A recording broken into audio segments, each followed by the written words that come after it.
guys, Dr. Chad here with another interesting case. Again, the importance of these cases is to share some of the medical information that I obtained through my clinic, give you an idea of what it's like to see me in my office. And unfortunately, in today's case, it's literally going to be about what happens when you meet the wrong person, and by wrong person meaning the wrong surgeon. And this is an unfortunate case of surgery gone bad, and the abandonment that this patient had after the surgery went bad, and what we're trying to do on the back end to try to salvage this poor guy's back and hopefully maintain some type of neurologic function. Today's case is going to be dealing with the low back. Specifically, we're going to be talking about the bottom two segments, L4, L5, S1. Again, these nerves go below the knee. L4 would be the inside of your calf, L5 would be the outside, S1 would be on the back. As these nerves are pinched, pain, weakness, or numbness goes to the nerve that are pinched. This young patient injured his back doing some manual labor, ended up getting herniated disc at L4-5 and L5-S1. He tried doing the typical stuff, physical therapy, injections. Unfortunately, that was not enough, and he met a surgeon that discussed with him surgery. The first critique I have of what went on is he was offered a 2-level fusion in his late 20s, which is pretty aggressive. You'd like to see something less invasive, such as a discectomy, a disFX, which is one of the procedures that we do, or a laminectomy, because once you fuse things, I always tell my patients, God put everything in here for a reason. So when you fuse things, they no longer move and the forces have to go upwards. Unfortunately, that's what his physician told him he needed. Obviously, not being a trained medical provider, he listened to his physician and he went on and he got the fusion. The fusion did not go very well. We'll take a look and I'll show you what happened. And after it did not go well, this physician basically abandoned him, put him on pain medications, told him there was nothing wrong, got aggressive with him several times, and he eventually came to me, and I've sent him to another surgeon where he's had to have major surgery to try to fix what was done. But unfortunately, when you have this much damage on the front end, it's hard to reset the computer and get back to where things were. So let's take a look at his films. We're first going to start with a sagittal x-ray of the low back.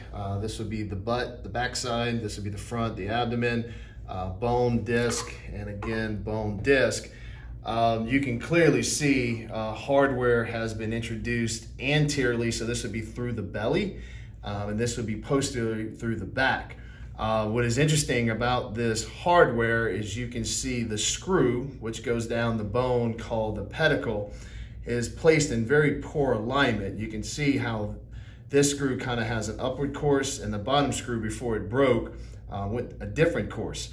This was doomed to fail as soon as it was put in. This is basically not understanding geometry and angles, because any amount of force of any type of metal, if it's not put in appropriately, is going to cause a fracture and a break. And you can see that's what happened in this situation.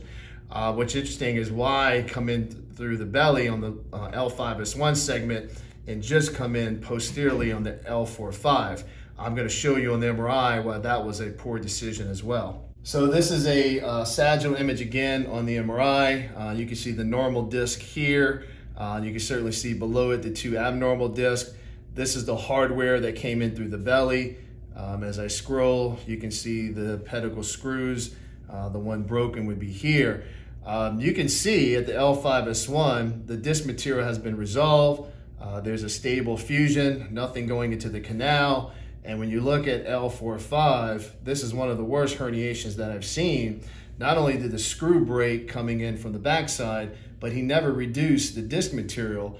And this is terrible. I mean, this is actually worse than the disc material he had going into the surgery.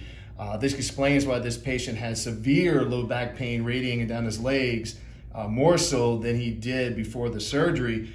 Also, with those broken screws, when this patient would go from sitting to standing, he would actually feel the pop of the metal of the screws hitting each other. He went back to the physician several times, asked to be fixed, was told there was nothing wrong, was bounced around many times, and luckily finally found me through word of mouth, family friend, and I've sent him to another surgeon to get a lot of this fixed. Unfortunately, it's been a long recovery because once you have this major surgery, it's not going to happen overnight. But this is a very unfortunate situation, and again, I cannot stress enough, make sure you understand what your surgeon is doing, make sure you've done your research on your surgeon, and make sure you've exhausted every single possible option, because once you get something like this, your back is never going to be the same. After he recovers from this surgery, assuming everything goes well, he's going to have chronic pain the rest of his life. We'll be discussing pain pumps, spinal cord stimulation, medical marijuana, medication management with neuropathic medications, opioid medications, judging the risk and the benefit.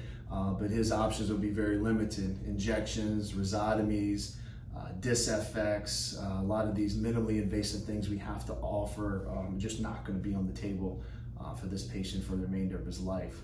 So again, I hope this was educational, gives you an idea of what I do in my clinic every week, and the value and the importance of sitting with someone and understanding your anatomy, because as always, it is your spine. You have to live with it the rest of your life, and you don't want to end up with something like this because you can't trade it back. So please send me some comments, any questions you have about this case and any others.